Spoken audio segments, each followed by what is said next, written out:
नमस्कार मित्रांनो, मी आहे शेखर. स्वागत आहे आपल्या चॅनलवर नॉनस्टॉप शेखर या. मित्रांनो, पुण्यामध्ये जर तुम्हाला पावभाजी खायची असेल तर तुम्ही कुठे पावभाजी खाता हे तुम्ही मला नक्की सांगा. माझी आवडती जागा आहे ती म्हणजे राजेंद्र पावभाजी. एका छोट्याशा फळाच्या दुकानापासून आज एवढं मोठं पावभाजीचं रेस्टॉरंट खोलण्यापर्यंतचा हा सफर काय छोटा नव्हता. 1992ला झालेली सुरुवात आज कमीत कमी दिवसाला 1200 लोक पावभाजी येऊन खाऊ शकतात इथपर्यंत पोहोचलेली आहे.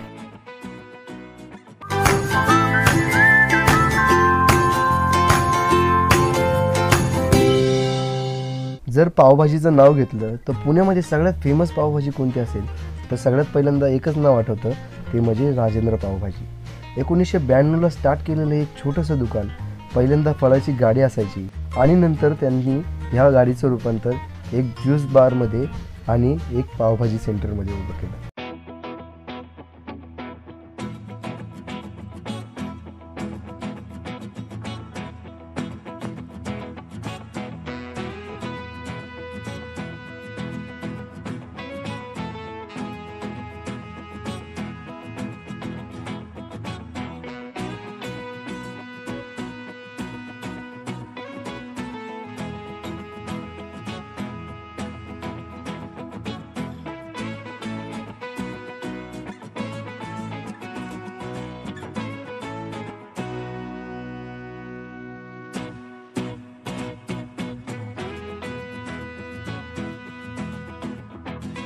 मित्रांनो, पावभाजी तुम्ही बऱ्याच जागेवर खाल्ली असेल, पण मी तुम्हाला ही खात्री देतो, यांच्यासारखा मसाला पाव तुम्ही कधीच कुठे टेस्ट नसेल केलेला.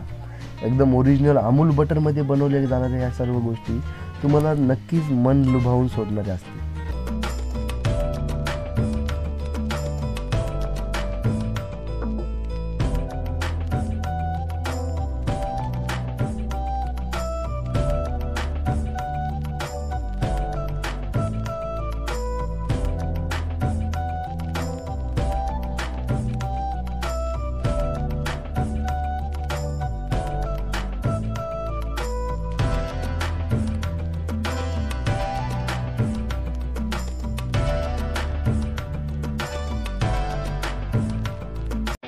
इथे काम करणारी माणसं पण अशी आहेत, त्यांना त्यांची जिम्मेदारी पुरेपूर माहिती आहे. इथे कुठल्याच काम करणाऱ्या माणसाला सांगायची गरज नाही पडत की ह्यांना आता काय काम करायचं.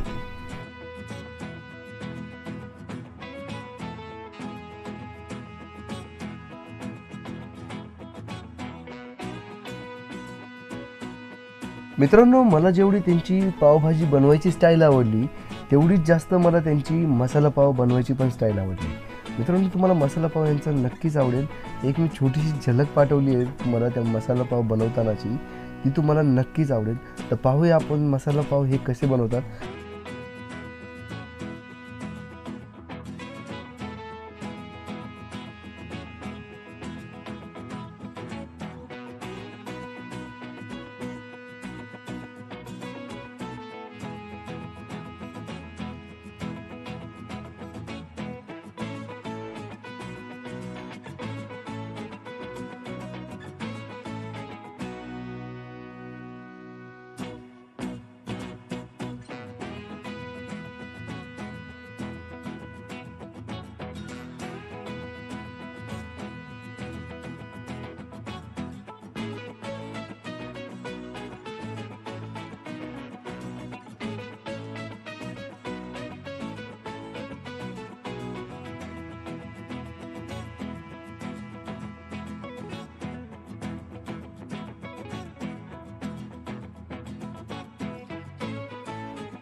मित्रांनो, जर तुम्ही पावभाजीचं मन बनवलेलं असेल तर तुमच्या फॅमिलीसोबत तुम्ही इथं पावभाजी खायला नक्की या. मी पण इथं पावभाजी टेस्ट करतो आणि तुम्हाला टेस्ट करून सांगतो आजची पावभाजी कशी बनली आहे ती.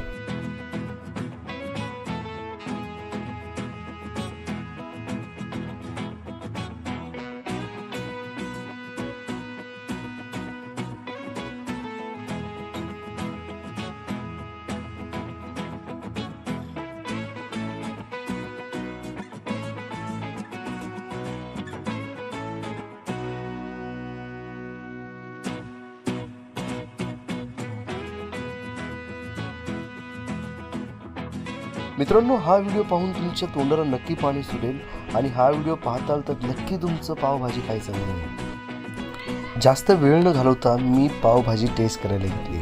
मित्रांनो, अमूल बटरचा असणारा स्वाद आणि पावभाजीची असणारी टेस्ट ही जुगलबंदी वेगळी होती आणि मसाला पावची टेस्ट त्यामध्ये अजून भर घालणारी होती. मित्रांनो, मला खूप जास्त आवडते इथली पावभाजी. तुम्ही पण आठवणीने तुमच्या फॅमिलीसोबत नक्की इथं व्हिजिट करा.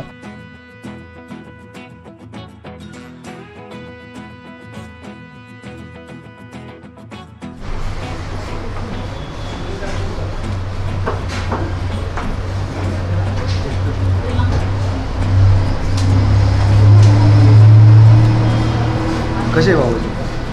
खरं सांगतो, मला पावभाजी हा ना आवडता पदार्थ होता. मी कधी पावभाजी नव्हतं खात. मी तर जेव्हा मी पावभाजी खाल्ली त्यानंतर मला पावभाजी आवडायला लागली. कधीपासून येतो का तुला काय वाटतं? मी आता सेकंड टाईम आलेलो आहे. पावभाजी खरंच खूप सुंदर आहे. मला नाही वाटत अशी पावभाजी कुठे भेटत असेल. ओके. बनवायचं पावभाजी कधी बनवायची कुठं ट्राय केली का दुसऱ्या जागेवर? नाही, मला पावभाजी पहिल्यापासून नव्हती आवडत. ओके. पण इथं जेव्हापासून खाल्ली आणि इथलं बनवायचं जे हायजेनिक पद्धत वगैरे बघितली, मला पावभाजी खूप आवडायला लागली. इथून आल्यापासून पावभाजी माझा एक आवडता पदार्थ बनला आहे. ओके, थँक्यू बना. आम्ही पावभाजी खात असताना आमची भेट दिलीप मधुकर कामते साहेबांसोबत झाली आणि याचीच आम्ही मेन म्हणजे वाट पाहत होतो. दिलीप मधुकर कामते साहेब कोण? तर ते या पावभाजीचे ओनर आहेत.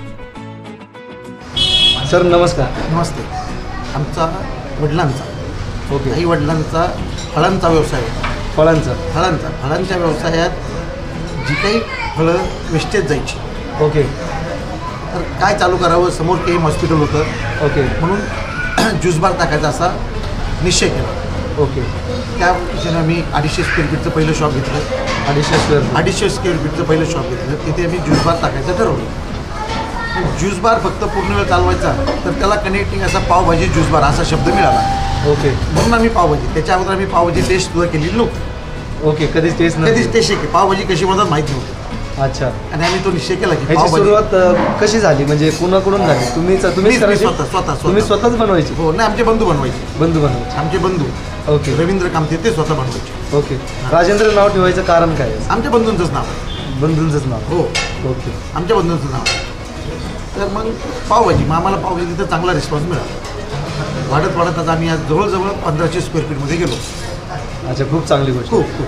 मला सांगा, सकाळी किती वाजता ओपन होतं, संध्याकाळी किती वाजता? सकाळी 11 वाजल्यापासून रात्री 3 वाजेपर्यंत चालू असतं. ओके. आणि लोक सकाळपासून म्हणजे किती लोक येतात दिवसभरात आपले? दिवसभरात साधारणतः 1200 ते 1300 लोकांचा फ्लो असतो. ओके. 1200 ते 1300 लोकांचा फ्लो असतो. कुठून लोक येतात? लांबून लांबून जे खाल्ली ती पुन्हा 30 वर्ष कंटिन्यू. 30 वर्ष. लोकांच्या बाबतीत सांगायचं झालं तर तिसरी पिढी त्यांची ते येते. नाही, आज माझाच एक्सपिरियन्स, मी 6 वर्ष झाले होते. हां, तिसरी पिढी येते लोकांची. म्हणजे ज्या लोकांची इथे लग्नाच्या अगोदरची लोक जॉईन झाली, त्यांची लग्न झाली, त्यांना मुलं झाली, त्यांची मुलं येतात येतं 2 वर्षाची. अच्छा. हां, 3 पिढ्यांपासूनची लोक इथे आहेत. अच्छा. तेच आपले रेग्युलर रुटीन म्हणजे जवळजवळ 85% कस्टमर रुटीन आहे. अच्छा. रोज येणारा जवळजवळ 60% कस्टमर आहे. रोज येणारा 60% कस्टमर. 60%. आणि रुटीन कस्टमरपैकी जवळजवळ 80-85% रेग्युलर कस्टमर आहे. ओके. आता नवीन काय ओपनिंग करायचं प्लॅन तुमचं कुठे बाहेर? सध्या आत्ता तर नाही आहे. आम्ही हे केलं होतं सगळं, पण नोटाबंदीच्या काळात थोडंसं स्लो झाल्यामुळे आम्ही ते बंद केलं. ओके. हां, बाहेर केलं होतं. आता सध्या तरी आत्ता काही नवीन शाखा ओपनिंग करायच्या ह्याच्यात नाही.